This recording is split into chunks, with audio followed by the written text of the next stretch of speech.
मूर्ख लोगों की सूची।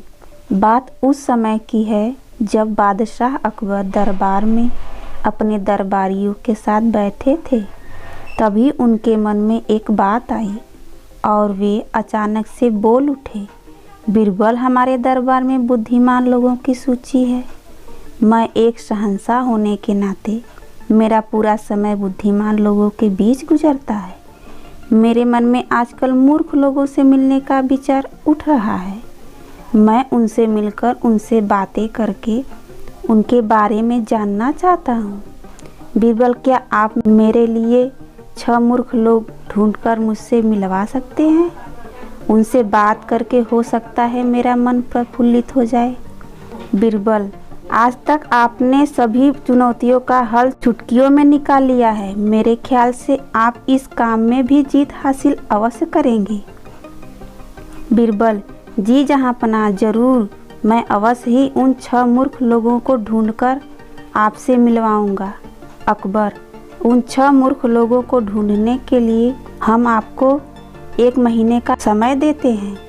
बीरबल, जी जहाँपनाह, लेकिन उन 6 मूर्ख लोगों को ढूंढने के लिए 1 महीने का समय मेरे लिए बहुत ही ज़्यादा है। मैं इससे कम समय में ही उन्हें ढूंढ निकालूंगा। अकबर, बहुत अच्छा, यह आपकी काबिलियत है कि आप उसे जल्दी ही उन्हें ढूंढ लेंगे। बीरबल बिना समय बर्बाद किए एक पल में ही अपने घोड़े पर सवार होकर निकल पड़े मूर्ख लोगों को ढूंढने। बीरबल रास्ते भर यही विचार करते हुए विचरण करते रहे कि कहाँ और कैसे मिलेंगे वह मूर्ख लोग। तभी बीरबल को गधे पर एक आदमी बैठा दिखाई दिया जिसने अपने सिर पर घास की गट्ठर बांध रखी थी। वह बड़े ही मज़े से चला जा रहा था। बीरबल उस आदमी के पास जाकर उसे रोकते हैं और उनसे उसकी पहचान के बारे में पूछते हैं। बीरबल, तुम कौन हो और यह घास की गट्ठर अपने सिर के बजाय अपने गधे पर रखते तो तुम्हें ज़्यादा सहूलियत होती। बीरबल के इतना बोलते ही उसने तुरंत अपनी पहचान बताई कि मैं रामू हूँ। रामू, मैं इस घास की गठरी को इसलिए अपने सिर पर रखा हूँ कि मेरा गधा मुझे और घास की गठरी को ढोते ढोते थक गया था। इसलिए मुझे उस पर दया आ गई और मैंने इस घास को अपने सिर पर रख लिया ताकि उसका भार कुछ कम कर सकूं। बीरबल को यकीन हो गया कि उसे उसका पहला मूर्ख इंसान मिल गया है। बीरबल, बहुत अच्छा विचार है आपका। आपकी इस महान सोच के लिए मैं आपको बादशाह से इनाम दिलवाऊंगा। रामू, मुझे इस बात के लिए इनाम मिलेगा? यह तो बहुत ही अच्छी बात है। तो फिर चलो बादशाह के पास। उसके बाद कुछ दूर चलते चलते बीरबल को 2 आदमी आपस में लड़ते दिखाई दिए। बीरबल अपना घोड़ा रोकते हुए उन लोगों से पूछते हैं, बीरबल, रुको रुको, तुम लोग किस बात पर आपस में लड़ाई कर रहे हो? तुम लोग कौन हो? पहला आदमी, मेरा नाम चंगू है। दूसरा आदमी, मेरा नाम मंगू है। मंगू, चंगू बोल रहा है कि अपना शेर मेरी गाय पर छोड़ेगा। चंगू, बिल्कुल छोड़ूंगा, मुझे बहुत मज़ा आएगा ऐसा करने में। बीरबल हैरान होते हुए, चंगू तुम्हारे पास शेर है, कहाँ है शेर? और मंगू तुम्हारी गाय किधर है? चंगू, जब भगवान हम दोनों को वरदान देने धरती पर आएंगे तब मैं शेर मांगूंगा। मंगू, मैं भगवान से गाय मांगूंगा, तभी यह अपना शेर मेरी गाय पर छोड़ने की बात कर रहा है। बीरबल, अब बात समझ में आई, तुम दोनों मेरे साथ चलो दरबार में। मैं तुम्हें बादशाह से इनाम दिलवाऊंगा।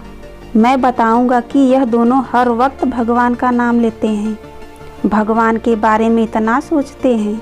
चंगू मंगू दोनों खुश होते हुए बीरबल के साथ चल दिए। बीरबल उन मूर्ख लोगों को अपने घर ले जाते हैं। घर ले जाकर बीरबल बचे हुए मूर्ख लोगों को ढूंढने के बारे में सोचते हैं कि अब कहाँ ढूंढूं उन्हें। कुछ विचार कर वह तीनों मूर्खों को घर पर ही रुकने को कह देते हैं और खुद बाहर चल देते हैं। बीरबल घर से कुछ ही दूर पर थे कि उन्हें एक आदमी क्यारियों में कुछ ढूंढता हुआ परेशान दिखाई दिया। बीरबल उस आदमी के नज़दीक जाकर पूछते हैं, बीरबल, आप परेशान होकर क्या ढूंढ रहे हैं? मैं आपकी कुछ सहायता करूं? आदमी, मेरी बहुत ही प्यारी अंगूठी गिर गई है। बहुत देर हो गई है पर अभी तक नहीं मिली, इसलिए परेशान हूँ। बीरबल, आपको कुछ जानकारी है कि आपकी अंगूठी कहाँ गिरी थी? आदमी, मेरी अंगूठी दूर उस पेड़ के नीचे गिरी थी, लेकिन वहाँ अंधेरा होने के कारण मैंने सोचा कि यहाँ रोशनी में अपनी अंगूठी ढूंढ लूँ।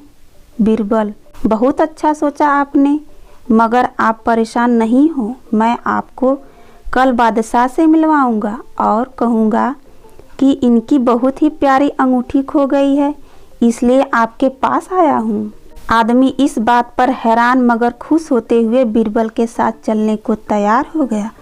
उसके बाद अगले दिन बीरबल उन चारों को बादशाह अकबर के पास ले जाते हैं। बीरबल, जहाँ पनाह यह है आपके मूर्ख लोग। अकबर हैरान होते हुए, आपने तो एक ही दिन में इस काम को कर दिया। आप बताइए कि क्या हमारे साम्राज्य में मूर्ख लोगों की बाढ़ है? आप इतने यकीन के साथ कैसे कह रहे हैं कि यह सच में मूर्ख लोग हैं? बीरबल, बादशाह को यकीन दिलाने के लिए रास्ते में घटी चारों मूर्खों के साथ होने वाली क्रियाकलापों को अकबर को बता दिया। अकबर को बीरबल की बातों से बहुत हंसी आती है। अकबर, मगर यह तो केवल 4 ही मूर्ख हैं, तो और मूर्ख कहाँ हैं? बीरबल, बाकी के 2 मूर्ख में से एक मैं स्वयं हूँ, जो सबसे बड़ा मूर्ख है। अकबर, वह कैसे? बीरबल, मैं मूर्ख इसलिए हूँ क्योंकि मैं इन मूर्ख लोगों को ढूंढने निकल पड़ा और ढूंढ कर ले आया। अकबर हंसते हुए कहा, हाँ हाँ, समझ गया कि दूसरा मूर्ख कौन है। फिर भी मैं चाहता हूँ कि आप बताएं कि वह दूसरा मूर्ख कौन है। बीरबल, वह दूसरा सबसे बड़ा मूर्ख आप हैं, जो आपने मुझे इन मूर्खों को ढूंढ कर लाने का काम सौंपा था। अकबर, बहुत खूब बीरबल, जैसा कि मैं हर बार कहता आया हूँ कि आपका कोई जवाब नहीं, मेरी इस सल्तनत में आपकी कोई बराबरी नहीं कर सकता। आपके पास हर सवाल का जवाब है। बीरबल, शुक्रिया जहाँपनाह, शुक्रिया, धन्यवाद।